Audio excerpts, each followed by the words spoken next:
Bonjour, aujourd'hui je reçois Kevin Savoni, le président de la société Revenu Locatif. Il va nous parler d'une niche d'investissement trop méconnue et sur laquelle il a beaucoup de choses à dire, qui est l'achat de locaux commerciaux sur plan à des promoteurs. Donc c'est un type d'investissement qui a pas mal de spécificités dont il va nous parler aujourd'hui. Ça va être un épisode avec beaucoup de valeur.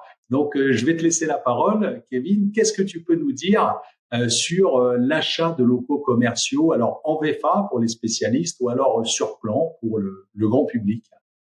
Bon, tout d'abord, merci en tout cas Olivier de me donner l'opportunité d'en parler aujourd'hui. Effectivement, il y a quelques années, donc chez nous, chez Revenu Locatif, on aide justement les investisseurs à faire des investissements dans les locaux d'habitation. Moi-même, j'ai pas mal investi dans des locaux d'habitation, et le sujet à un moment, c'était la question de pouvoir comment passer à une échelle supérieure, et justement adresser diversifier mon risque et adresser des nouveaux types en fait d'investissements. Je me suis tourné naturellement vers les locaux commerciaux. Souvent, quand on achète des locaux d'habitation avec en détention directe ou avec des SCI à l'IR, par exemple, se pose toujours la question de la capacité d'emprunt, les fameux 35%.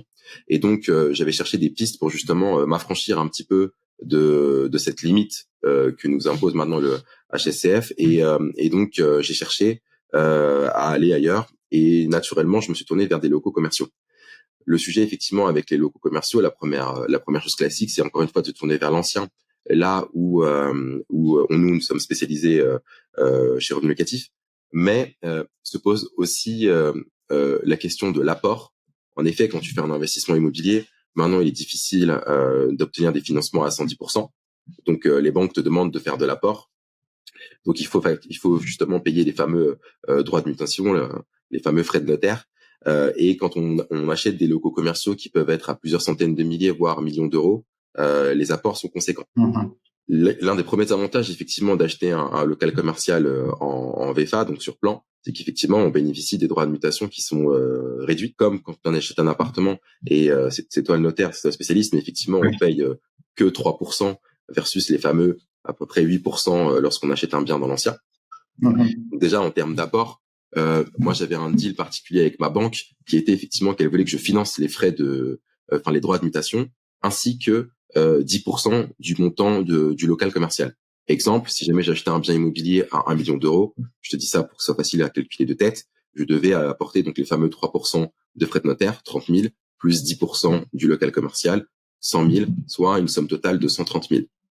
C'est une somme conséquente déjà. Il faut effectivement les avoir pour se lancer, mais il y a des locaux qui sont aussi vendus à des prix beaucoup plus petits, type 200, 250 000. Donc effectivement, déjà ça c'était un des premiers avantages, c'est qu'on peut se créer du patrimoine significatif avec des sommes significatives en ayant un import moindre versus l'achat de locaux commerciaux dans l'ancien. D'accord. Tu peux nous préciser, Kevin, quelle est la différence d'apport personnel entre un local commercial dans l'ancien et un local commercial dans le neuf, qui sont demandés par les banques? En fait, c'est très simple, c'est que lorsqu'on achète un local commercial, la banque demande de s'investir aussi et de s'engager un peu plus que quand on achète un bien type locaux d'habitation.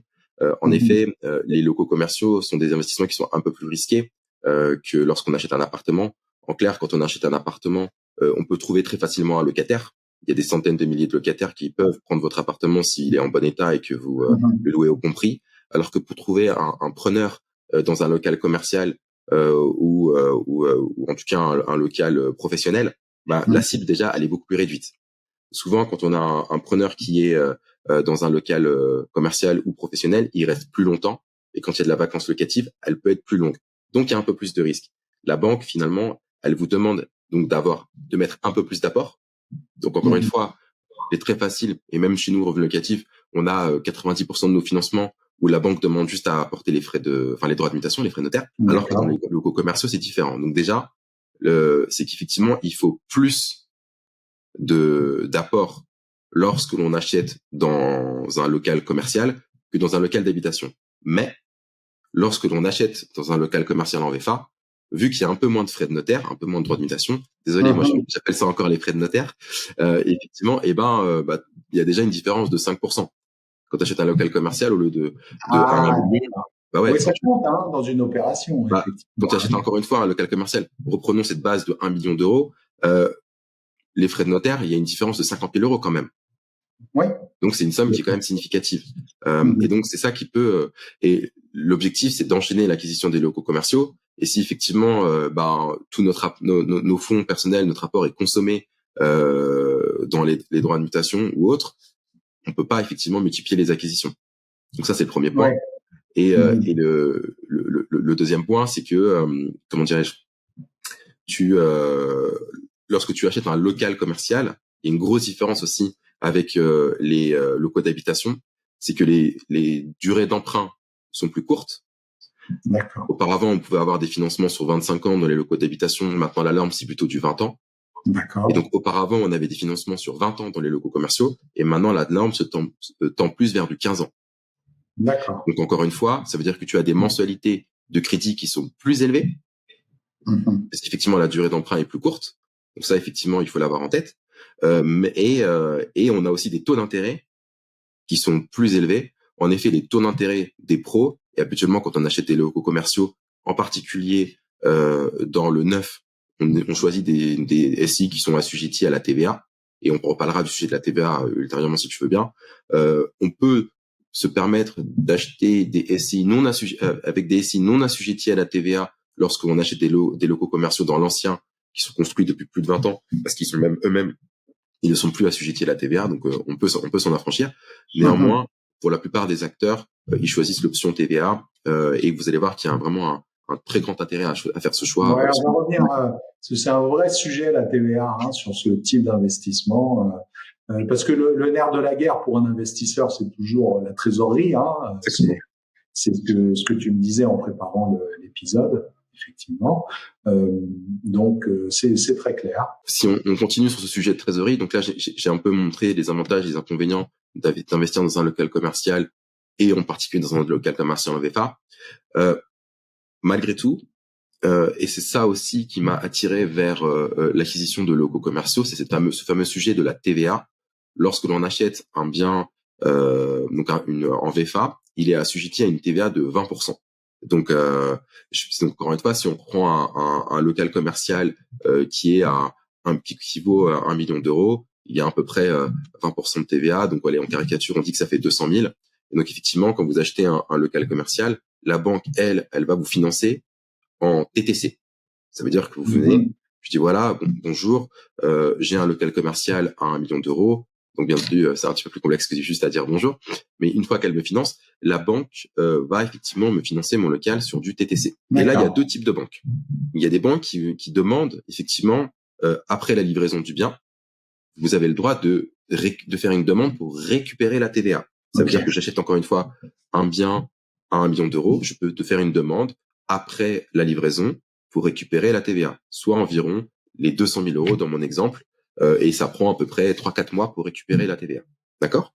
On peut récupérer la TVA, mais lorsqu'on fait ça, on est obligé de louer le local commercial pendant une durée de 20 ans assujetti à la TVA. Donc ça, c'est très important. Ça veut dire que comme il y a certaines professions qui ne sont pas assujetties à la TVA, comme les médecins, par exemple, on peut pas faire ça avec ce type de profession libérale. Donc, il faut faire très attention.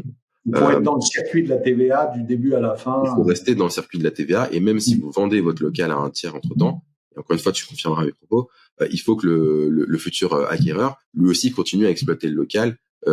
Sinon, ça oblige à faire une régularisation de TVA. Exactement. Et donc, je devrais rembourser la TVA qui a été le trop perçu de TVA. Donc ça, c'est très important. Ça veut dire que finalement, et on revient dans mon exemple tout à l'heure, comme on disait tout à l'heure, la trésorerie, c'est extrêmement important pour un investisseur et encore plus lorsque l'on doit faire des acquisitions avec beaucoup d'apports. C'est que si effectivement, vous avez la possibilité donc de vous faire financer, comme moi c'est mon cas, en apportant environ 13% du montant du projet en apport au financement, et ensuite je peux récupérer 20% de TVA, je donne 13, je récupère 20, j'arrive justement à continuellement à préserver mon stock d'apport pour une autre opportunité, si tant est que ma capacité d'emprunt puisse m'octroyer un nouveau crédit. Oui, ça permet vraiment de maximiser l'effet de levier de l'immobilier, effectivement. Exactement. À condition, bien sûr, de faire des investissements pertinents.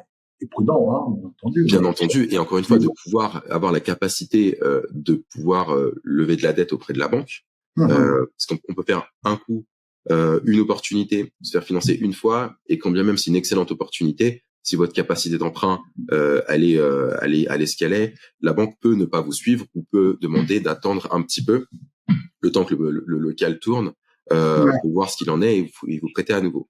Donc comme je vous disais, il y a deux types de banques. Il y a des banques qui vous demandent de rendre la TVA une fois que vous l'avez récupérée. Donc, elle vous finance sur 1 million d'euros à condition que, dans le contrat de prêt, si vous récupérez la TVA, vous la reversez directement à la banque, auquel cas vous faites un remboursement anticipé. Et il y a des banques qui ne le demandent pas, tout simplement. Et donc, moi, j'ai une banque qui ne le demande pas.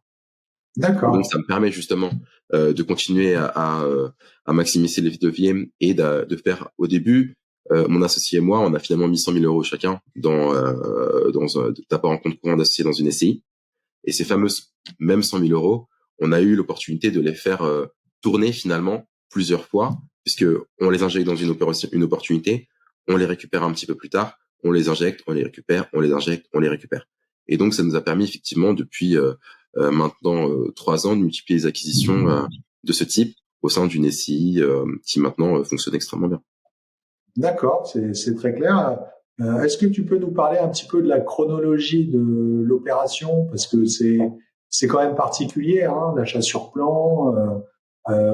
Est-ce que la signature, le financement se font très en amont de la livraison? Est-ce que tu peux nous faire une petite simulation type d'un dossier?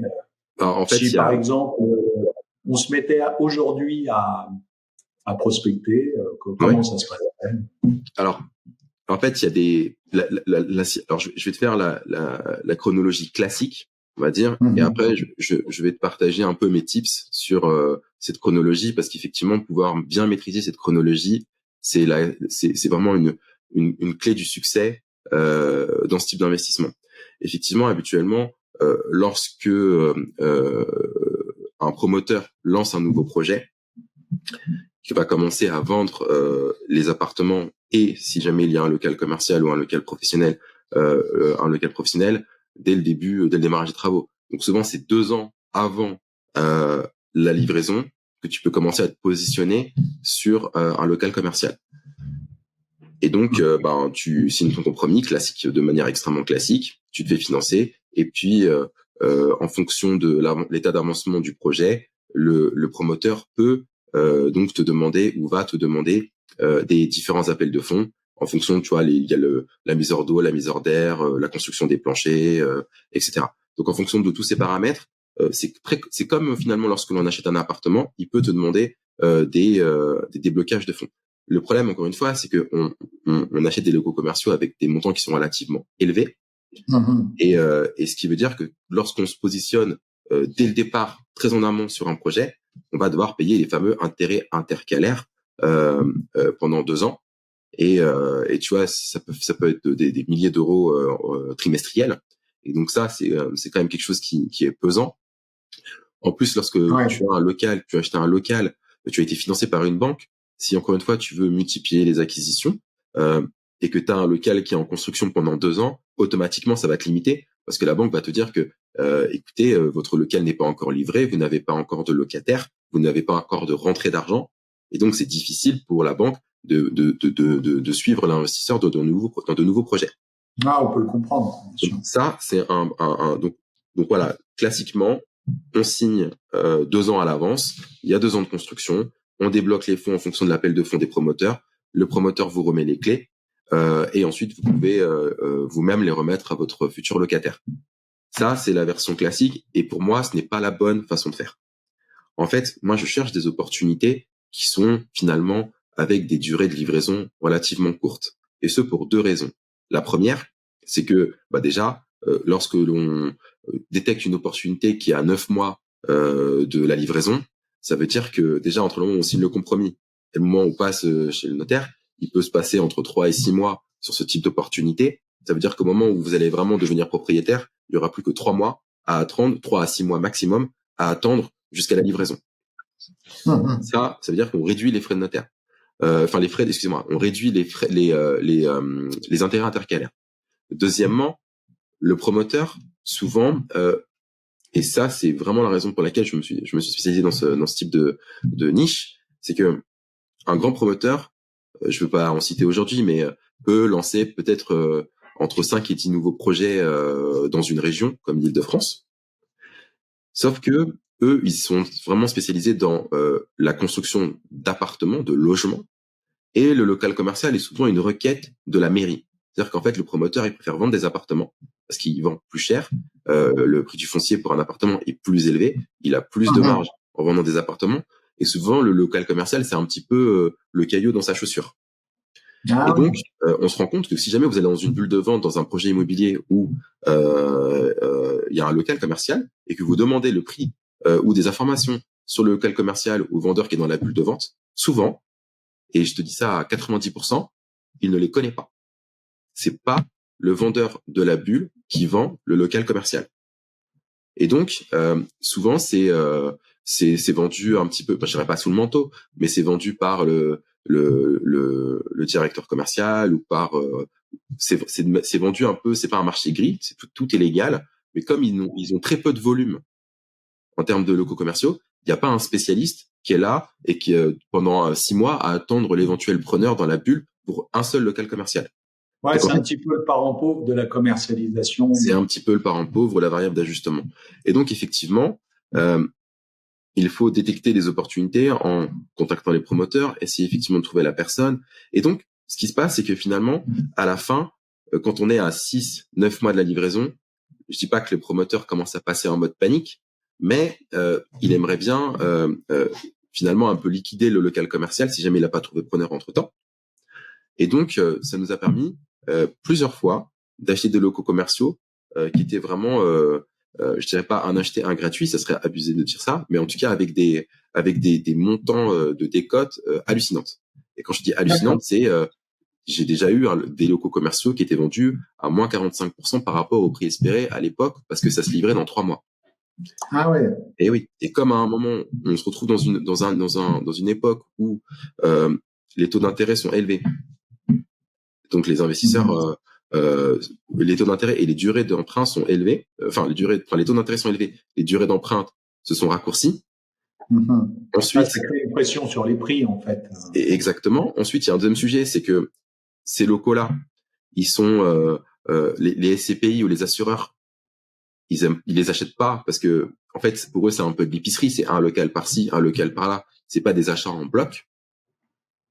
Et donc c'est trop petit parfois pour intéresser les grosses sociétés, mais en même temps oui, tout ce qui est institutionnel, société foncière. Exactement. Les foncières, les institutionnels aiment bien acheter des blocs, c'est-à-dire vous avez un ensemble de 3000, 4000, 5000 mètres carrés, tac, ils peuvent acheter ça. Par contre, acheter un local de 50 mètres carrés, acheter un local de 100 mètres carrés, ça les intéresse un peu moins parce que la taille critique n'y est pas.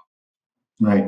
Et donc, en tout cas, ils les achètent pas. Voilà, pour eux, c'est un peu de l'épicerie, donc ils se positionnent pas ou peu sur ce type de locaux. Et on a quand même dit tout à l'heure que souvent, en Île-de-France, un local de 200 mètres carrés, on arrive assez rapidement sur le million d'euros. Tout le monde n'est pas capable non plus. Tous les investisseurs ne sont pas capables de se positionner sur un local à 1 million d'euros. Et donc, c'est trop gros pour les primo-investisseurs et c'est trop petit pour les institutionnels. Et donc, finalement, entre 500 et 1 500 000 on est un petit peu... on est un peu dans un océan bleu, il n'y a pas trop de concurrence. Et donc, sachant cela, si on arrive à 3 mois, 6 mois de la livraison du projet, où il y a où tous les locaux d'habitation ont été vendus, il reste le local commercial, en fait, ça représente parfois une énorme partie de la marge de l'investisseur parce qu'il a vendu tous les locaux commerciaux, il a vendu tous les apparts. Il reste que le local. Le local, c'est 100% marge. Il faut qu'il le liquide. Et donc, nous, on cherche effectivement ce type d'opportunité. Donc ça, c'est le premier point. C'est un petit tips. Et ce qui est vraiment top aussi avec les locaux commerciaux, c'est qu'encore une fois, en VFA, comme on signe le compromis et qu'on a 3, 6, 9 mois parfois d'attente avant la livraison, ça nous laisse le temps de faire quelque chose d'extrêmement important. Je t'en parlais hier quand on s'est vu, c'est de trouver un locataire. Parce que de la même façon que on signe une vente en état de futur achèvement, on peut aussi signer un bail en état de futur achèvement. Ça veut dire Ouais, quoi? ça c'est très important pour Exactement. sécuriser un investissement. Exactement. Ça aide énormément pour la recherche de financement, parce qu'encore une fois, je prends on reprend le cas d'un appartement. J'achète un appartement sur plan. Je l'achète, je le paye, je dois le tenir pendant 2 ans jusqu'à ce qu'il soit livré. Une fois qu'il est livré, je vais chercher mon locataire. Actuellement, ça se passe comme ça.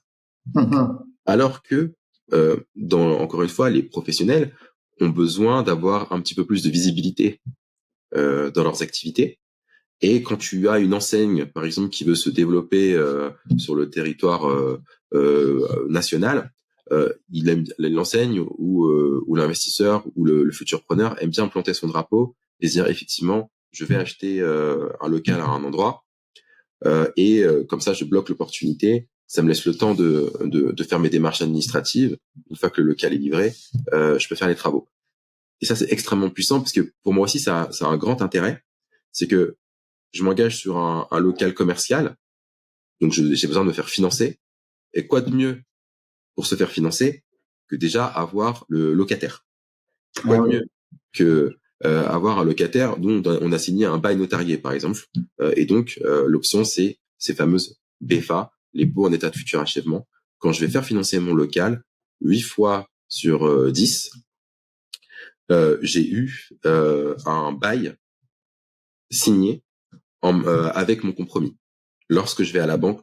Et donc là, je te donne un exemple. Là, alors je vais pas citer de grandes de marques, mais j'ai des magasins extrêmement connus de la grande distribution qui sont mes locataires désormais. Et donc, quand je suis allé chercher mon financement, j'avais mon contrat en VFA pour l'acquisition du local et j'avais mon bail en BFA avec le locataire en question. C'est une signature nationale. Il n'y a pas eu trop de difficultés à me faire financer sur cette opportunité. Et ça, c'est un levier qui est extrêmement puissant parce que le rendement, il est cristallisé. Vous avez une signature nationale qui ne fait pas faillite. Enfin, la banque, elle est extrêmement rassurée. Donc ça, c'est aussi un des je comprends, effectivement. Non, mais c'est très important du point de vue économique. Après, c'est vrai que sur le plan juridique, effectivement, il y a un enjeu de négociation, un enjeu contractuel, puisque en fait, il faut gérer cette relation triangulaire entre le promoteur, l'investisseur et l'utilisateur final. Du local. Donc il faut bien négocier et contractualiser les clauses à la fois de la VFA, donc de la vente sur plan, à la fois les clauses du bail en état futur d'achèvement, du bail sur plan entre guillemets, pour que tout le monde y trouve son compte et puis surtout que l'investisseur ne se retrouve pas dans une impasse, un corner qui le mettrait en difficulté s'il y a un retard de livraison, par exemple. Exactement. J'ai eu ce cas sur une opportunité au Lila où effectivement le promoteur a eu 6 mois de retard dans la livraison de son projet. Lui il disait que c'était à cause d'Enedis qui avait pas fait le raccordement, mais effectivement, ça met le timing du projet pas en difficulté parce que c'est que 6 mois, mais encore une fois, nous l'objectif c'est de porter au minimum à vide le local, de ne pas payer trop de frais intercalaires, d'avoir un preneur de qualité. Et lui, le preneur, une fois qu'il a signé son contrat de bail, il entame les démarches administratives parce que c'est des établissements qui reçoivent du public, donc il faut demander effectivement le RP, il faut demander, il faut faire une DP pour poser l'enseigne sur la façade, il faut faire voter tout un tas de choses par le syndic de copropriété, en particulier lorsque tu installes des blocs clim ou des blocs de réfrigération, ou lorsque tu as des restaurants, il y a des cheminées d'évacuation des fumées. Tout ça, c'est des choses qu'il faut effectivement. Alors, tu as le droit, mais il faut quand même les faire voter, les faire des AG et les faire et au moins communiquer au syndic que l'on va faire ce type de travaux, qui est des petites choses à faire en amont. Et si en plus le promoteur prend 6 mois de retard, en fait, ça peut vraiment mettre dans la difficulté un preneur. Et donc ça, effectivement, c'est des sujets de discussion que j'ai eu récemment dans un de nos projets. Ok, c'est très clair. Et donc ça, c'est ça. Et donc effectivement, encore une fois, il y a le sujet de la TVA. Donc une fois qu'on a mis le locataire, qu'on l'a mis en place, en Ah parallèle. oui, alors ça, parce que c'est quand même très important. Est-ce que tu peux nous parler du sujet crucial de la TVA dans ce type d'investissement? Alors encore une fois, la TVA, c'est un sujet. Pour moi, c'est quasiment la raison qui m'a fait opter entre le local commercial neuf et ancien. C'est que ce sujet de TVA, encore une fois, est très important. Pourquoi? Lorsque vous achetez encore le local commercial et vous pouvez récupérer ces fameux 20%, souvent les 20%, avec ma banque actuelle, c'est supérieur à l'apport que je mets dans le projet. Donc ça veut dire que non seulement ça reconstitue ma trésorerie, mais en plus j'ai un petit surplus. Alors ce petit surplus, il est vite consommé. Je vous expliquerai pourquoi. Mais effectivement, ça m'a permis effectivement à chaque fois de reconstituer mon apport pour pouvoir enchaîner les opportunités. À ma connaissance, c'est l'une des meilleures façons effectivement de garder son cash, en tout cas de reconstituer son cash le plus rapidement possible lorsqu'on fait un investissement immobilier. Il est vrai que, et ça je ne sais pas pourquoi, lorsqu'on fait des demandes de récupération de TVA, on récupère jamais 100% de la TVA. En fait, c'est plutôt du 18, du 19%. Je sais pas pourquoi, on m'a demandé plusieurs fois à l'administration fiscale, mais j'ai pas réussi à obtenir la réponse. On récupère pas les 20 points de TVA, c'est plutôt du 18 ou du 19%. D'accord. Mais en tout cas, c'est supérieur à notre apport et ça nous permet d'enchaîner. Et encore une fois, très important, je vous l'ai dit tout à l'heure, il y a deux types de banques. Des banques qui demandent à rembourser, à récupérer le montant de la TVA, et il faut jouer le jeu, c'est contractuel. Il y a des banques qui ne demandent pas, auquel cas on peut continuer à faire des nouveaux projets. Et ça, sans cette subtilité, je n'aurais pas pu enchaîner les acquisitions dans les locaux commerciaux. Clairement, pouvoir se reconstituer, encore une fois, si on prend un exemple d'un local à 1 million, pouvoir se reconstituer les fameux, alors là, 13% d'1 million, ça fait 130 000. Donc effectivement, pouvoir avoir l'opportunité chaque année ou tous les 6 mois d'injecter 130 000 euros d'apport dans un projet, même si jamais mon activité professionnelle fonctionne extrêmement bien, j'en ai pas les moyens. Et donc ça, la TVA, pour moi, c'est vraiment un élément clé de succès dans ce type d'opération.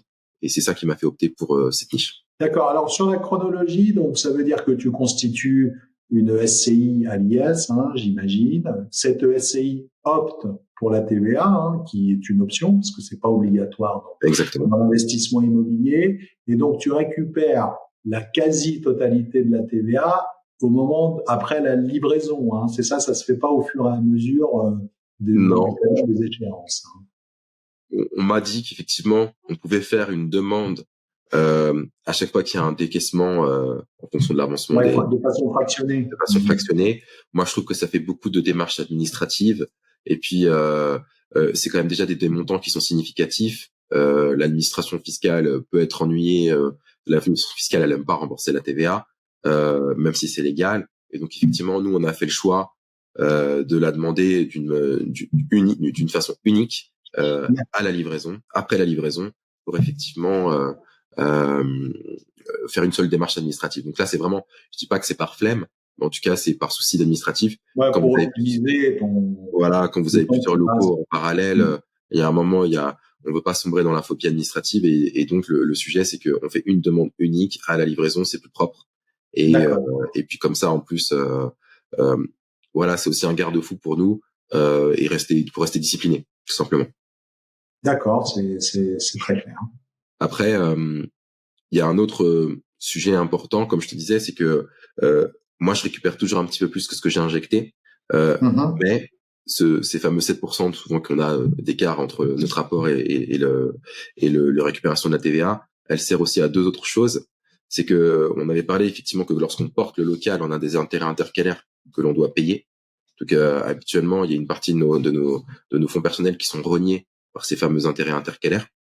Il y a un deuxième autre sujet, c'est que lorsque l'on loue un local commercial à un futur preneur de locaux bruts, parce que quand vous achetez le local, finalement, Il y a trois grands types de livraison. Vous pouvez acheter le local avec les vitrines posées et le compteur électrique posé, mais le reste c'est brut. Donc vous ouvrez la porte du local et c'est brut, hein, c'est du béton partout. Vous avez l'arrivée d'eau, l'évacuation d'eau qui est posée dans un coin. Parfois il y a le compteur électrique, parfois il y a juste le câble, parfois il y a juste le fourreau, donc ce qui protège le câble, et auquel cas il faut mettre le câble, il faut faire la demande de compteur. Il y a des fois le promoteur ne livre pas les vitrines, donc c'est des carreaux de plâtre qui sont devant le local, auquel cas le preneur doit faire des demandes de vitrines et surtout payer la vitrine et la pose. Et donc en fait, en fonction de comment est livré le local, le futur preneur va avoir des frais supplémentaires, des travaux supplémentaires finalement. Et donc il y a des discussions sur qui prend en charge qui prend en charge quoi. La réalité c'est que souvent non, moi j'ai jamais rien pris en charge pour être honnête. Si jamais le promoteur me livre les vitrines posées, bah écoute, je mets à disposition le local avec les vitrines posées. Si le promoteur me livre sans les vitrines, et ben effectivement il faut que l'acquéreur fasse la demande, paye et pose les vitrines. Même chose pour le compteur. Comme c'est un local qui est en brut, il n'y a jamais eu d'électricité à l'intérieur. Il faut faire une demande de compteur de chantier pour pouvoir justement faire les travaux. Et ensuite, une fois que le chantier est terminé, on fait passer le consuel et on peut enfin demander la mise en route du compteur Linky. Mais au début, il n'y a pas d'électricité dans le local pour faire les travaux. Donc, c'est des petites subtilités. Et parfois, les preneurs qui ne sont pas des chaînes, qui ne sont pas des grands groupes, qui n'ont jamais effectivement investi dans des locaux bruts, ne le savent pas, ils peuvent se faire piéger. Il faut faire attention avec ça. Ah oui, je pense qu'il y a un apprentissage un peu dur. Et ouais, tout le monde peut se faire piéger. Donc, il faut effectivement les sensibiliser sur le sujet, en particulier quand vous louez à un restaurateur où il avait déjà eu un restaurant, il a toujours acheté des restaurants ailleurs qui étaient dans l'ancien. Là, il suppose qu'en fait, il transpose la situation de l'ancien dans le neuf. Non, il n'y a pas d'électricité, c'est super important. Et il y a un point aussi qui est donc crucial, c'est qu'il y a beaucoup de travaux à faire. Quand vous prenez un local commercial qui fait 200 mètres carrés, en gros, il y a 200 000 euros de travaux, hein, je caricature. Et donc, il y a une nécessaire négociation à mettre en place au niveau des loyers. Et donc, habituellement, les preneurs demandent une carence de loyer.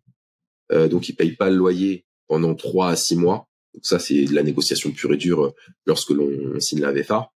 Et effectivement, on revient sur ce sujet de l'apport. Ça veut dire que après la livraison du bien, on va encaisser le dépôt de garantie qui peut être de 3 à 6 mois de loyer hors charge en fonction, encore une fois, de la négociation.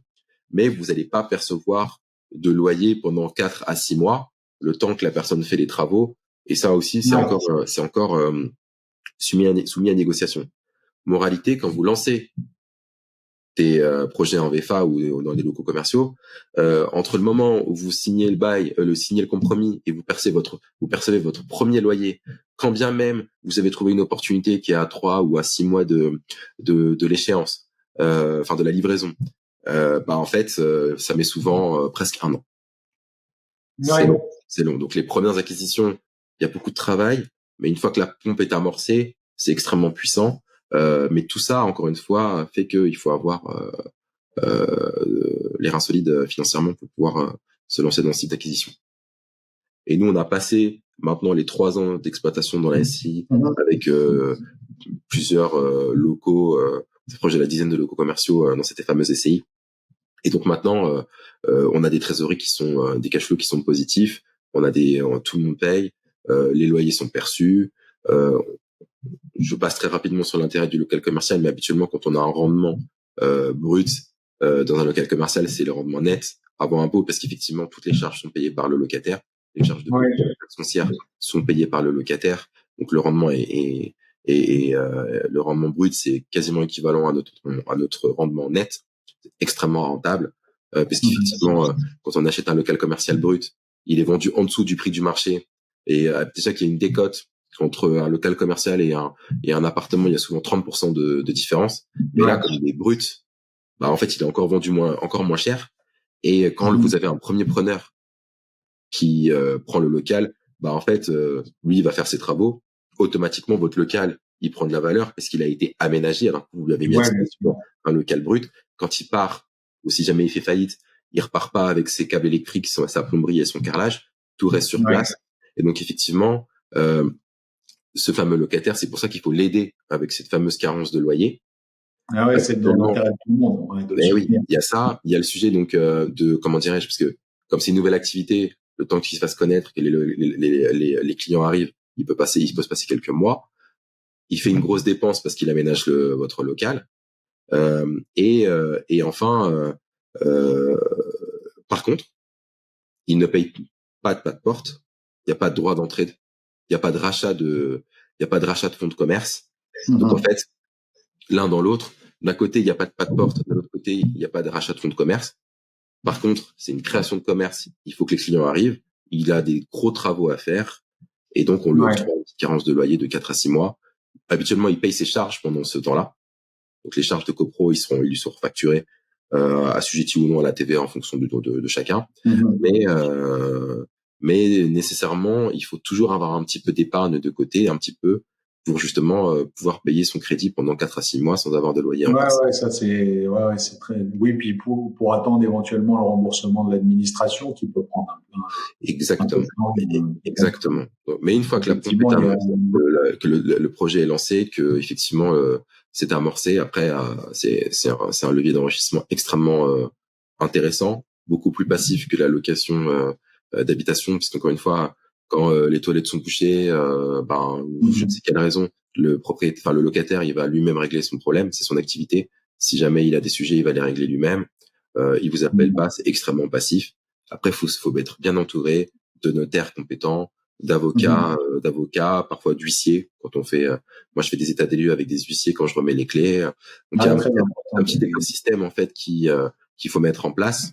Avoir un comptable qui sache bien effectivement faire les demandes de récupération de TVA et ensuite de faire la comptabilité de manière extrêmement carrée. Parce que quand vous récupérez des sommes de TVA qui sont aussi importantes, bien entendu, ça alerte l'administration fiscale et à juste titre. Et auquel cas, c'est aussi une typologie de SCI qui sera probablement plus contrôlée fiscalement qu'une SCI lambda. D'accord, c'est très clair. Alors, si c'est pas indiscret, est-ce qu'on peut donner quelques chiffres pour que les spectateurs puissent se faire une idée des rendements? Je sais pas, demain, on te présente un dossier. Tu me disais que les emprunts se font plutôt sur 15 ans, sur ce type d'investissement. Les taux vont pas mal remonter et sont plus élevés pour l'immobilier commercial. Donc, quel rendement, à partir de quel rendement tu regardes un local commercial, à combien tu empruntes, qu'est-ce que ça peut générer comme cash flow? Oui, alors aujourd'hui, alors il y a eu un avant et un après 2021, on va dire. Entre 2020, 2021, je me faisais financer sur 20 ans. Donc avec les fameux 13% d'apport, je me fais financer sur 20 ans et c'était des taux qui étaient inférieurs à 2%, même dans mes SCI à l'IS. J'ai fait 5 ou 6 acquisitions à ce moment-là. Je te donne un exemple. À un moment, j'ai acheté 2 locaux commerciaux dans le 94 dans une ville qui s'appelle le Plessis-Trévise, qui était fait par un promoteur belge. Je laisserai les gens checker. Mais effectivement, il m'avait vendu 2 locaux commerciaux pour un montant d'à peu près, alors je veux pas dire de bêtises, mais c'était à peu près 700 000 € pour les deux. 2 locaux qui faisaient à peu près 150 mètres carrés chacun. Donc c'était un prix d'acquisition qui était extrêmement bas, encore une fois parce qu'on était à 3 mois de la livraison des locaux. Et j'ai mis des locataires en place. J'ai mis 2 restaurants. J'ai mis 2 restaurants dedans, une pizzeria et un restaurant indien. Et sur cette opportunité-là, qui était vraiment exceptionnelle, c'est la plus belle que j'ai jamais faite. On est sur un rendement à 2 chiffres, on est à 11% en Île-de-France, extraordinaire. Donc ça, c'est vraiment la plus belle que j'ai jamais faite. Mais c'est dans une ville qui est un petit peu plus éloignée, où il n'y a pas vraiment de transport en commun. Donc je dis pas que c'est un distress asset, c'est un asset de très bonne qualité, mais c'est un petit peu plus risqué que si jamais j'achetais dans le 17e. Et à contrario, donc ça c'était donc un rendement et donc là par exemple j'ai un cash flow positif de presque 2000 € sur ces deux locaux. Donc c'est vraiment la plus belle opportunité que j'ai jamais faite. Et j'ai aussi acheté des grands locaux commerciaux plus patrimoniaux à Issy-les-Moulineaux avec un autre promoteur. Et donc là, le rendement, il est pas à deux chiffres, il est plutôt aux alentours des 6%. Et donc c'est donc 2 fois moins quasiment rentable. Enfin, deux fois moins pas rentable, mais 2 fois moins avec un rendement qui est 2 fois moindre, mais qui n'est pas moins rentable, parce que la rentabilité n'a rien à voir avec ça, parce que encore une fois, dans cette ville, les rendements ils sont plutôt aux alentours des 3,5, 4%. Si moi j'arrive à avoir 6% dans cette ville, ça veut dire déjà que je surperforme par rapport au territoire, alors que si par exemple au Plessis-Trévise, j'ai acheté quelque chose qui a un rendement de 11%, alors que la norme c'est du 15%, j'ai fait un mauvais investissement relativement à la zone. Donc c'est pour ça que on peut pas comparer. Je peux pas dire tiens, je regarde toujours des minimums du 7%, parce qu'en fait les territoires sont différents entre Paris et Percentre. 7% c'est extraordinaire, mais par contre sur la bordure extérieure, et je veux pas citer de ville pour que personne se sente blessé si jamais il y habite, mais en tout cas sur la bordure extérieure par exemple de l'Île-de-France, avoir des rendements à 7%, c'est pas très intéressant. Ça dépend vraiment de la localisation, de la typologie de l'asset. Et encore une fois, je préfère avoir un 6,5 ou un 7% de rendement avec une belle signature. Je sais pas si jamais demain j'ai LVMH qui me loue un de mes locaux. Bon, ça sera probablement pas le cas, mais en tout cas, et qui m'offre 7% ou un institutionnel enfin bref, un grand groupe versus un 10% avec le petit restaurateur du coin qui se lance pour la première fois. Ouais. Donc, tu vois, il y a vraiment une disparité analyse très fine à faire. Voilà. En fait, quel est le rendement moyen de la ville? Est-ce qu'on surperforme le rendement moyen de la ville? Plus il y a du rendement, plus il y a du risque. Le salaire de l'investisseur, c'est le rendement. Et pourquoi il a des rendements élevés? Parce qu'il supporte un risque plus élevé. Et donc, effectivement, ça dépend de la typologie d'actifs. Ça dépend de où est-ce qu'il est localisé. Et après, donc en fait, il faut tout regarder. Et puis après, la qualité de la signature joue aussi dans ton analyse.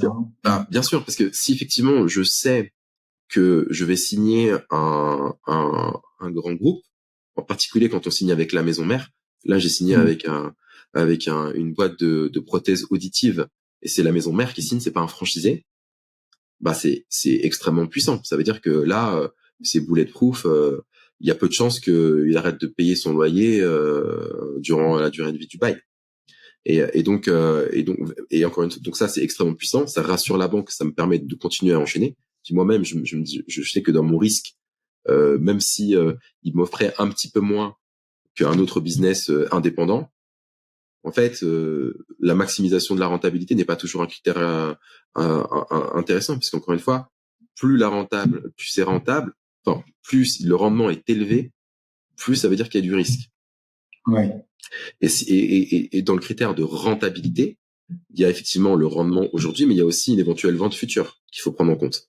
Et moi, j'analyse effectivement ça en 2 temps. Aujourd'hui, je cristallise un rendement, et demain, je saurai si c'est rentable quand je vais vendre le local. Parce que si jamais j'achète un local à 1 million d'euros et que je le revends 900 000 parce que j'ai un promeneur, si j'ai un locataire de mauvaise qualité, bah à la fin, ça sera peut-être moins rentable que si jamais j'avais eu un rendement un peu inférieur. Par contre, j'ai mis une super signature dedans, je vais pouvoir vendre mon local plus cher.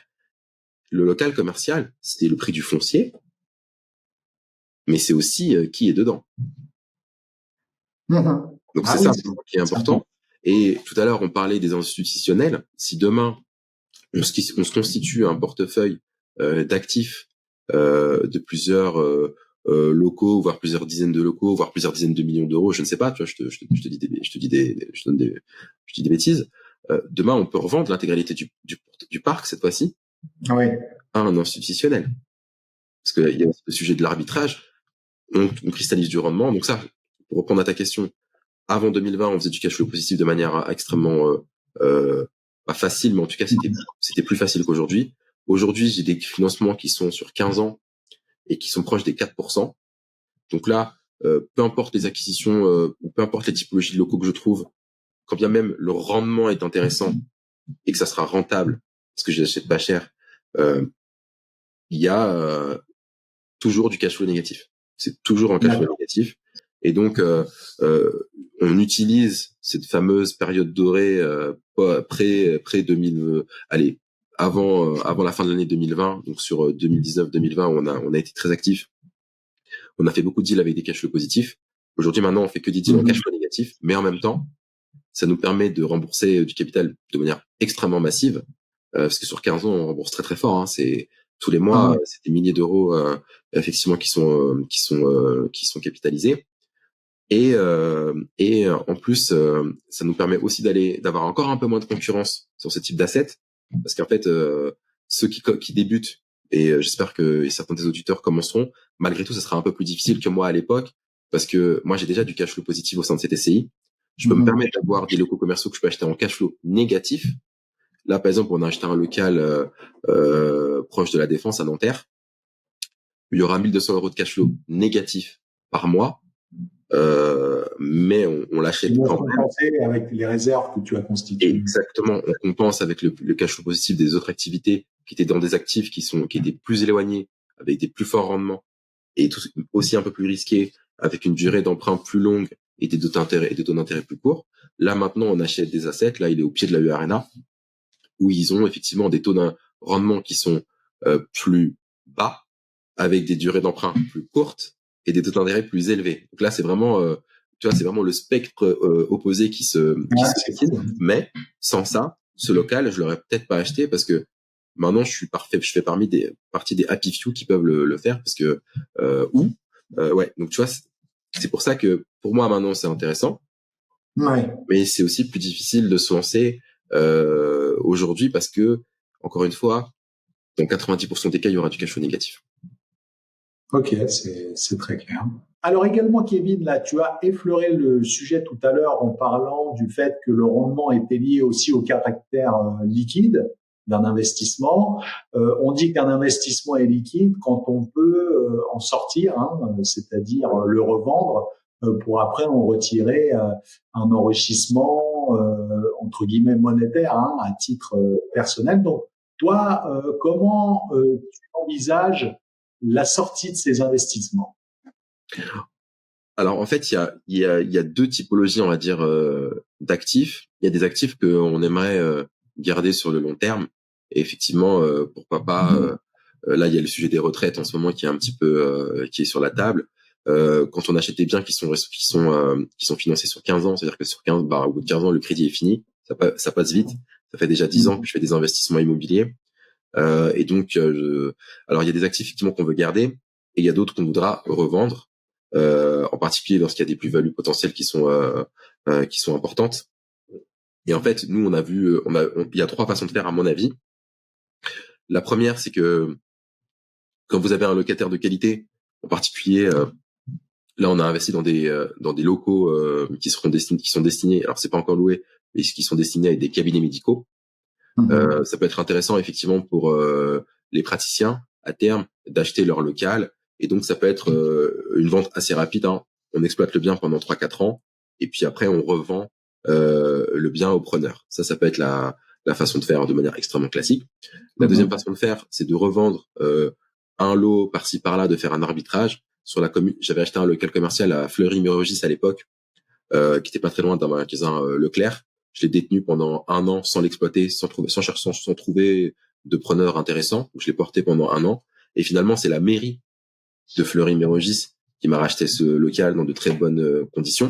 Donc, ça peut être aussi, alors c'est pas des allers-retours, c'est pas du marchand de biens, parce que à la base, le plan n'était pas de faire ça. Ouais. Mais on peut faire des ventes à un autre investisseur ou à un autre preneur à terme, en ayant mis une belle signature ou pas dans le local.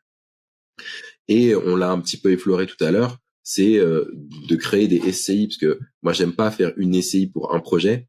Lorsque j'ai le même partenaire, le même associé, on fait des SCI avec des tailles significatives. Ça réduit les frais bancaires, ça réduit les frais de comptabilité, et ça réduit les complexités administratives, en particulier les relations avec le service des impôts des entreprises. Et donc, quand on a des SCI qui ont des tailles significatives, à plusieurs millions d'euros par exemple dedans, là pour le coup, et on en a parlé tout à l'heure, ça peut intéresser un institutionnel, une SCPI, une assurance, peu importe. Et auquel cas, si je vous dis un exemple, vous avez une SCI avec des rendements moyens de 8% net, vous pouvez peut-être revendre la SCI avec l'intégralité du parc immobilier à l'intérieur à un institutionnel, et lui sera peut-être intéressé de valoriser l'actif sur du 5,5, 6% de rendement. Ça fait ça fait, et vous gardez le split. Je vous donne un exemple. Si jamais tu as une SCI avec 1 million d'euros à 8%, et que tu avec 8% de rendement, et que tu la vends demain, cette même SCI, avec un valorisé sur du 5%, en fait, tu vas prendre 30 ou 40% de plus-value. Et donc ça aussi, ça peut être une façon de sortir de l'opportunité. Donc, pour l'instant, on est plutôt dans une phase de construction patrimoniale. On fait le plus d'opportunités qu'on peut avec cette même banque, parce qu'on a une seule banque qui nous suit aujourd'hui. Le jour où la banque nous dira stop, on se posera des questions de est-ce qu'on tient quelques années, parce que là c'est plusieurs dizaines de milliers d'euros de loyer qu'on perçoit, et donc effectivement, est-ce qu'on tient quelques années comme ça, on capitalise, on cristallise, on laisse les preneurs s'établir, prospérer, et donc après tu as un portefeuille non seulement d'actifs mais aussi de locataires intéressant, parce qu'encore une fois tu as le prix du bien immobilier, du foncier, mais tu as aussi la qualité du preneur qui fait ou pas la valeur d'un local commercial. En plus avec le rendement, etc. Il y a une analyse par comparaison, mais aussi une analyse financière. Et donc, nous, on est dans cette engeance-là, et on se réservera le droit, effectivement, d'ici quelques années, de revendre ou pas. Après, il y a aussi des choses qui peuvent être opportunistes. Demain, j'ai un local de qualité et je signe une belle franchise, une belle signature, et il me propose de me le racheter. Si jamais le prix est intéressant, on peut toujours étudier la question. Là, on est vraiment dans une phase patrimoniale, de construction patrimoniale, mais dans 10 ans, on refera un podcast et on verra où on en est. Ouais, peut-être avant 10 ans, on attendra peut-être. Voilà. Ok, écoute, merci beaucoup en tout cas, Kevin. Avec plaisir. C'était vraiment, j'ai appris plein de choses dans cette discussion. Il y avait vraiment beaucoup de valeur là dans ton intervention. On peut même dire que c'était une masterclass. Merci. Les investisseurs. Je t'enverrai ma facture à la fin si c'était une masterclass. Écoute, ça les vaudra. Un déjeuner sera suffisant. Vraiment, merci d'avoir pris le temps de partager ça avec nous, parce que ça va intéresser vraiment plein de gens.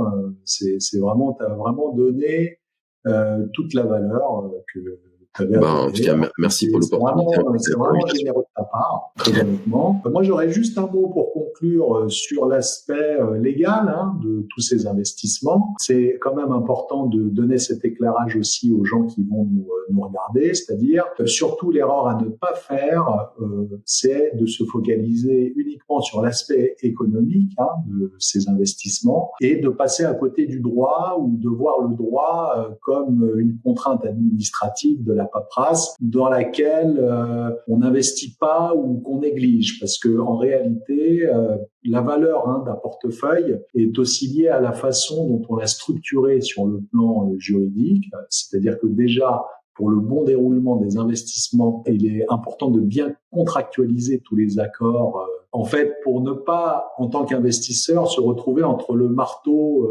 du promoteur et l'enclume de l'utilisateur.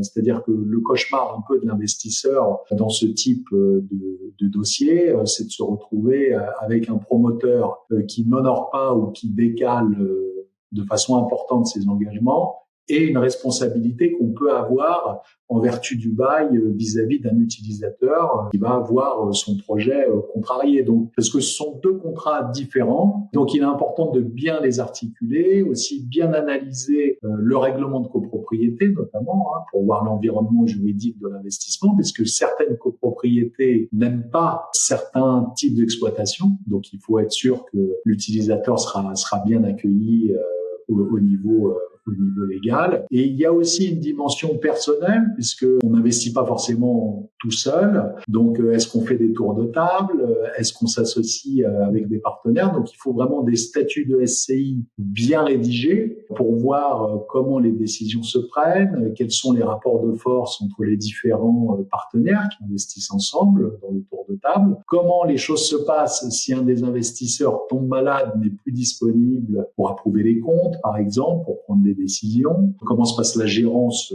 au quotidien, et comment ça se passe en cas de décès d'un des associés, Est-ce qu'on ouvre la porte à ses héritiers, à son conjoint? Est-ce qu'on leur ferme la porte? On les indemnise? Dans quelles conditions? Parce que ce sont des choses qui peuvent mettre en péril les investissements qu'on a réalisés, hein, si on les a pas anticipés. Et puis, à une échéance plus lointaine, c'est comment on envisage peut-être de transmettre ces investissements. Si jamais on décède à son conjoint, comment on l'a protégé, et sa descendance aussi, comment on envisage de le transmettre. Donc, c'est vrai que ces enjeux, il faut vraiment avoir des partenaires solides, des gens qui ont l'habitude de gérer ces problématiques, parce que ça va contribuer tout simplement à valoriser ce portefeuille qu'on aura durement constitué. Voilà, c'était le petit mot pour ma paroisse, pour terminer cette discussion.